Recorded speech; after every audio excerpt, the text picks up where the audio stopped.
Hello, welcome to my channel. The main rule for the quilting is that there are no rules. You will learn, you will watch others, and you will find the methods and ways of quilting that works for you. And that's the most important thing, because you need to find what works for you to be able to enjoy the process. What you will see is my process of working with different materials and different designs, and I hope some of those tips and tricks will help you in your own journey.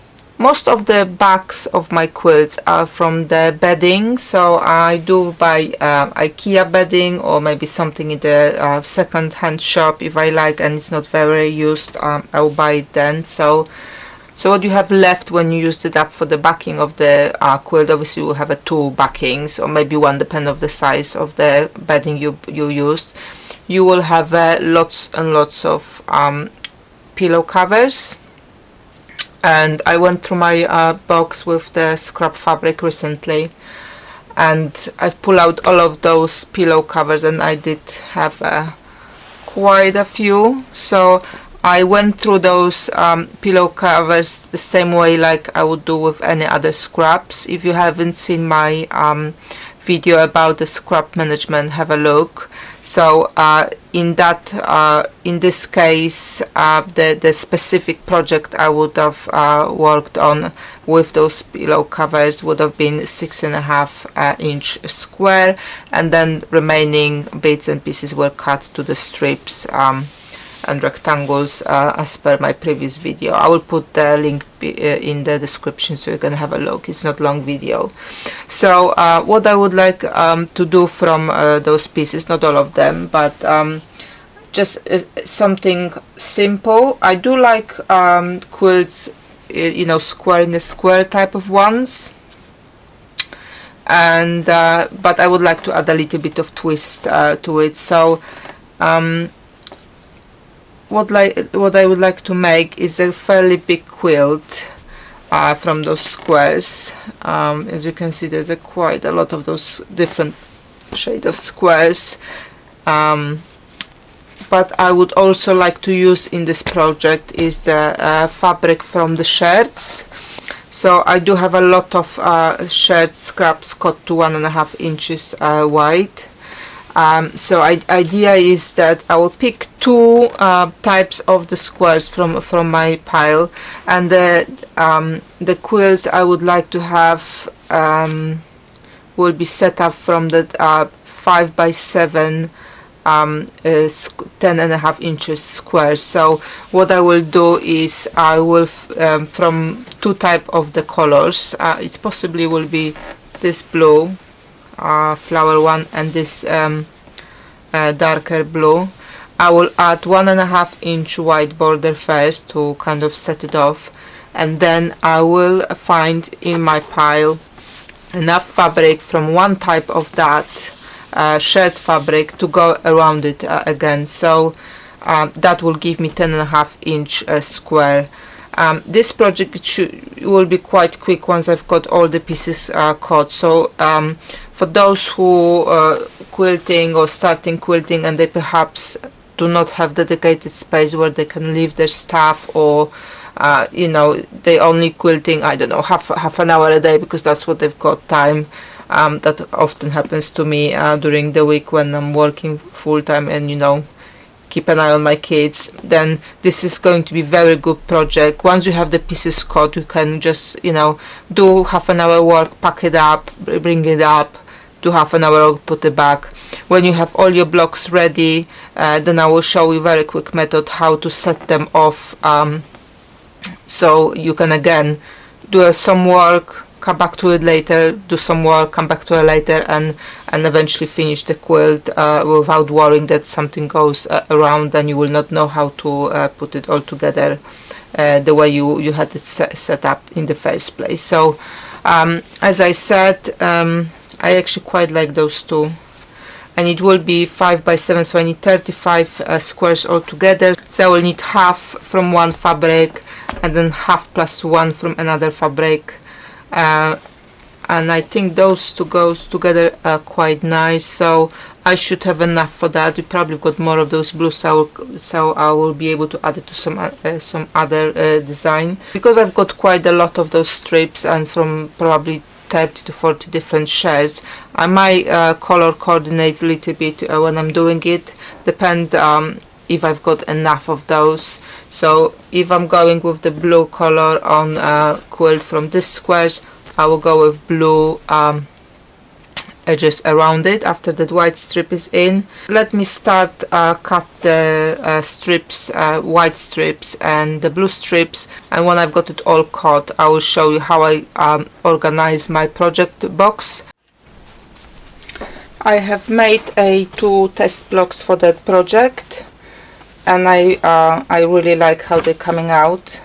There's one thing I would like you to point out. If you're using directional fabric on both of the squares, make sure that when you're setting them up, here I've put that first lot of the strips top and the bottom, so I will need to continue on this fabric top, bottom, and then the rest as they go along. Now if it was directional fabric on this square, I will need to make it other way around, so I would have added the short white strips on the side.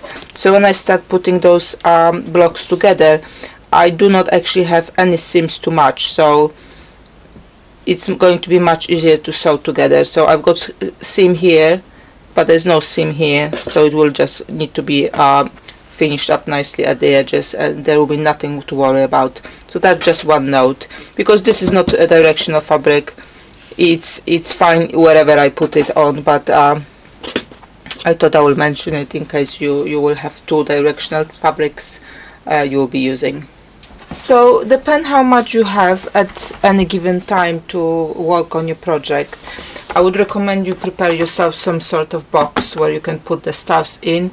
So I've got those trays from B&M I bought for $2.50 per piece. I think it's quite nice tray for that money, and it's quite deep to put everything in, but not deep enough to kind of have a wasted space, so you can put another tray on top of it. So that's how I use those. I've got a few more of those.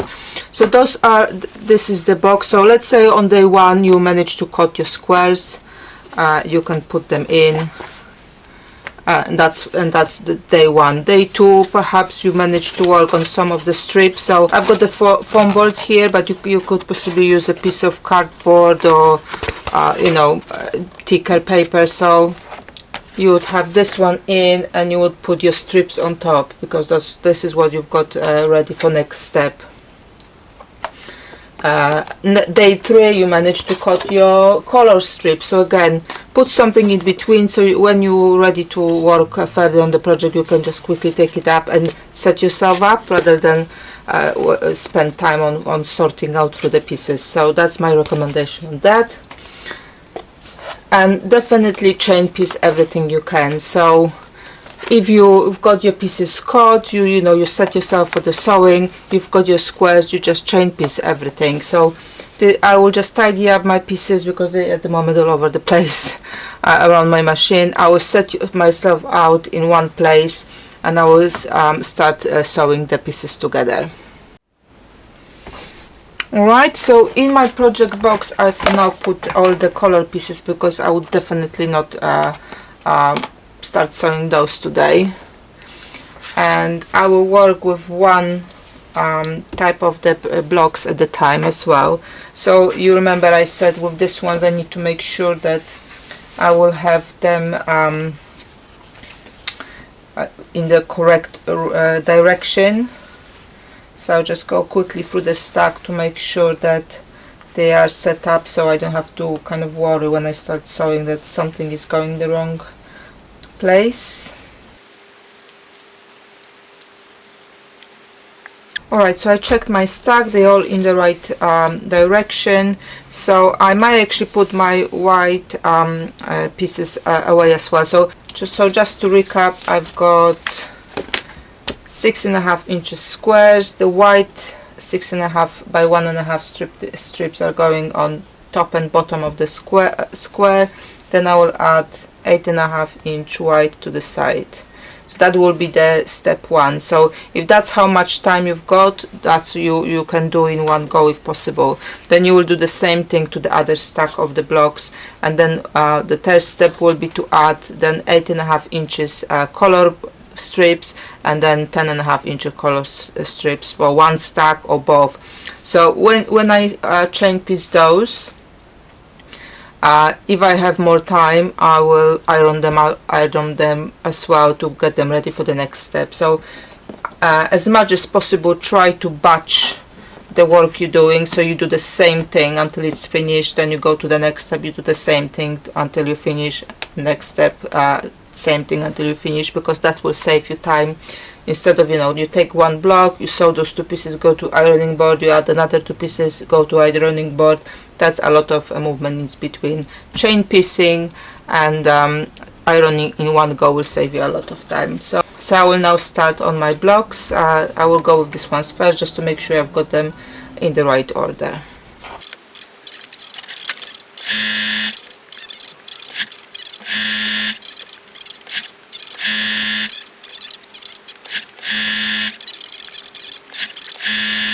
Okay, so I finished all my blocks, and I've got about 20 minutes before my kids come back to the living room.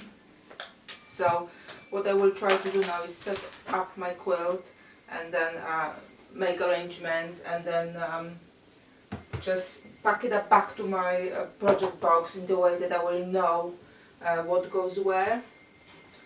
So those are my blocks. I just, for first, I'm just randomly putting them in the layout, 5 by 7, the way they're supposed to be, and then I will kind of rearrange them a little bit. So we are working against the time here, so I'll just try to quickly do it.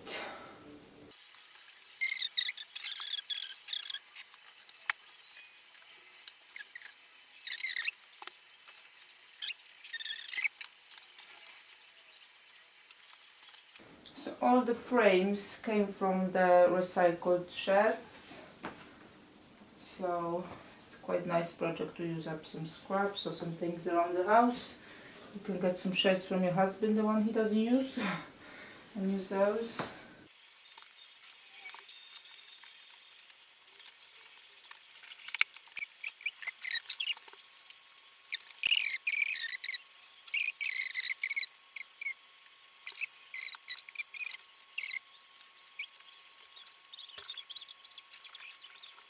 Okay, so I mashed around the way I want it, and this is how I'm going to sew it. So my kids are almost coming in, so I just really quickly need to pack it up and just in the way I will know how I will put it together later. So for that I've got some sticky notes, 2 clips and pen obviously, and then the third column and the fourth and the fifth column, I will just stack it from top down all together. I don't have to worry about it. They just need to go in that order. Okay, so I will just put a sticker on it, this way top basically. So that's ready. Go to my basket. Now the first and second column, I need to make sure that I know which one is which one. So this is going to be number 1, and this is going to be number 2. So what I want to make sure is they are again from top down. Now, and if that's the all time I have today to work on my project, that's as far as I want to go. The best would have been obviously sewn those 2 together, but not necessary. And this is ready for the next stage. Okay, so this is another day I can work a little bit on my project. So I pull it out. You remember we've put the sticker number 1, sticker number 2. So those are first 2 columns of the quilt we'll be working on. I will be using my 1/4 inch foot with a gauge on the side. If you like quilting and or you think you will like quilting because you're a newbie, it is definitely worth investing in the good 1/4 inch foot. My machine got a very sturdy strip of the metal on the side as a gauge. There are some other options available on the market as well, but I did try it. Some of those metal pieces can be quite wobbly, so just have a look around what is available for you and just make the most out of it. So this is the one I'm using. Let me set up my 1/4 inch. Okay, so we will take first piece of from the column 1 and first piece from the column 2. This is very easy project and very beginners friendly, because there are no seams which need to match on the block. So you see there's a seam this way on this block, but the same seam on this side is this way on this block. That means when I'm putting them together, the only thing I want to do is make sure they start and they finish in the same place. There are no matching seams in between those two blocks. So I will sew a few stitches at the top, then I will align the fabric at the bottom, making sure that on the sides everything is nicely aligned as well.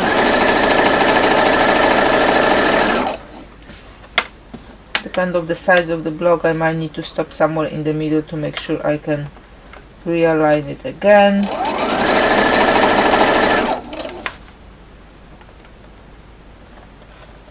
I'm using that shared fabric, button up shared fabric for a lot of my projects. So all of those frame fabrics are from the shirts, and they are sometimes quite soft. So it might be quite fiddly when you're sewing them together if you're using the same fabrics as I do, but just go slow with those. Okay, so that's first one. I'm taking second pair. So I just need to make sure when I'm pairing them up at this point that obviously on the flowers will go up, and then this block I will turn around to make sure that I don't have any seams to match up. So just to make sure that if there is no seam here, there should be seam on this side. Again, few stitches at the top, stop, align, and carry on to the rest of the block. Okay, I will carry on and chain piece all the remaining pairs the same way. So flower, stop, this I need to turn around to have that one seam this way, and when I finish I will show you how to add the remaining columns to it.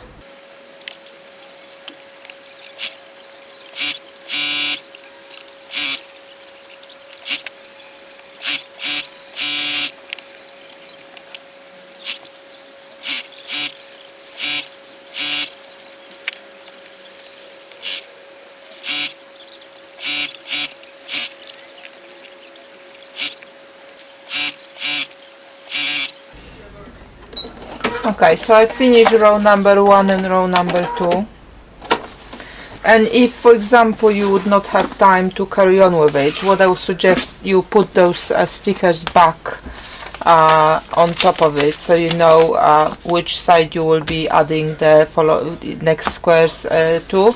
But if you do carry on, so this is the pile, we know this is the way up, so that was the beginning of the third row and or third column and everything else. So we take this out and you will be adding the next block. As you can see, all of them, they are linked by the thread. I haven't snipped anything in between, which means I don't have to pin anything and I don't have to remember the order of the rows and columns as they were coming along. So I'll just carry on. Now if you for example run out of the thread, just go back to the previous block and just stitch somewhere on the end, so you keep that thread as a kind of continuation, so you have that system that it's all held by the thread. So let's open the pair number 1 and we can just add next block.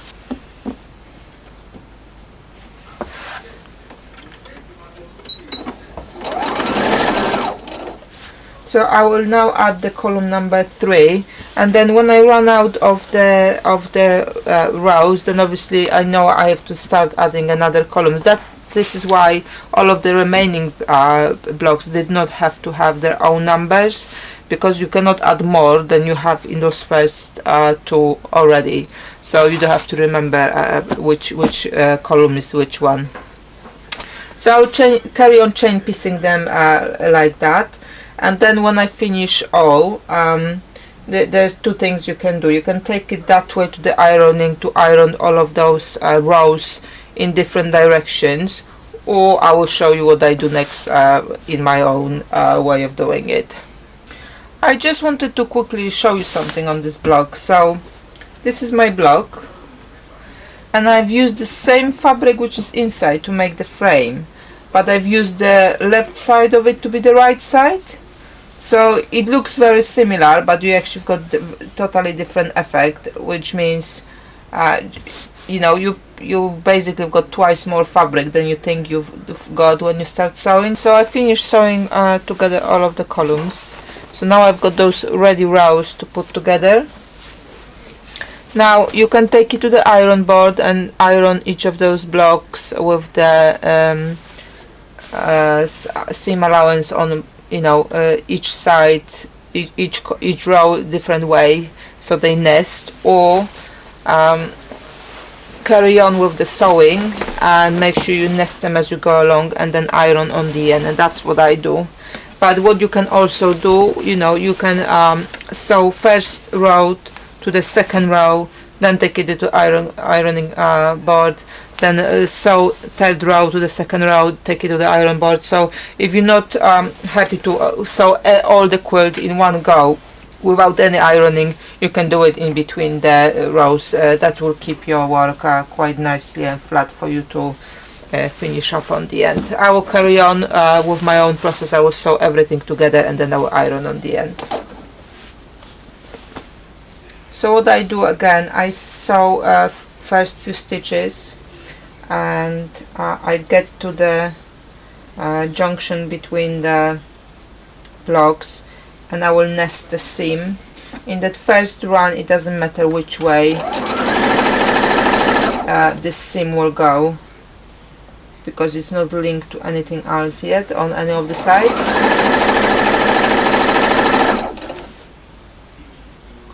So this seam will go up, the bottom seam will go down.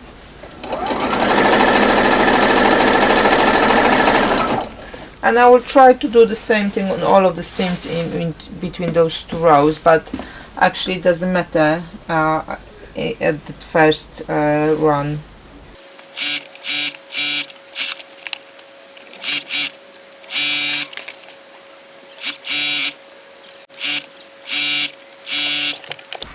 Alright, so I finished first 2 rows putting them together, and like I said, you can take it now to the iron board and do just those first 2 rows, iron them out the way you want it.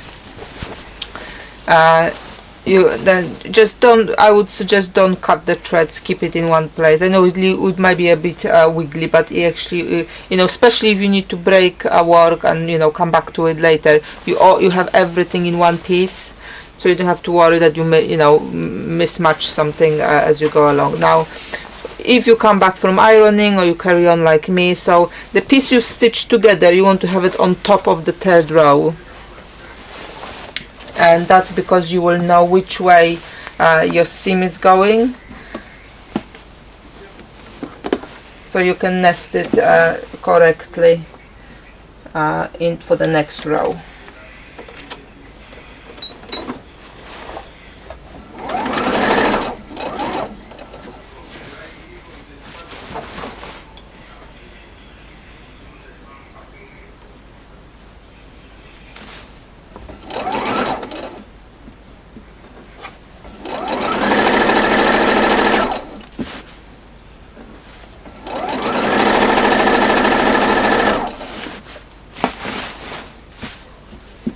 So you see this seam now is going down, so I know that the seam at the bottom needs to go up, so I can nest it. and I'm just using my fingers like pins to make sure it doesn't go anywhere. Alright, so I will carry on with this row, and again I will start adding the rows, always keeping the piece which is stitched together on top of the layer, and then you will see what it looks like at the end. You can see here where those squares meeting up. It's nicely nested up there, and it looks very good. So let me carry on, then I will iron the quilt top, and I will show you how it looks. So there it is, finished quilt. I think it came quite nicely. So we have a, you know, all of those bits and pieces from the bedding, and then frames from the shared fabrics, and I think they went together very, very nice. Now just a quick note about the resources where I'm taking the stuffs from. So shirts, obviously that will be second-hand shops, but do shop around, because some second-hand shops, charity shops, got things cheaper than others, or they may have one hanger where they've got some stuffs which have been there for a while, so they've put the prices down. I do not pay more than £1–2 per shirt, depend on the design on it. £2 is the maximum I would like to pay.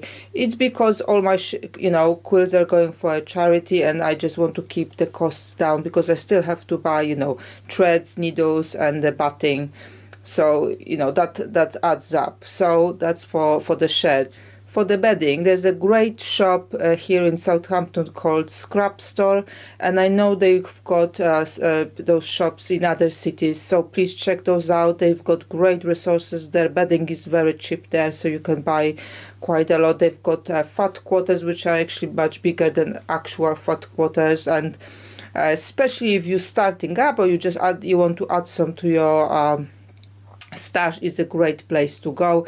They've got lots of scraps of the fabrics as well available. That shop is working on the membership basis, but it's, you know, if you look at it, how much you can gain from it, that it's worth every penny. So I do recommend that shop as well. I definitely go there anytime I need something, so just check it out, because it's really worth it. I will put the link to their website in the description below, because I think it's the cause worth supporting.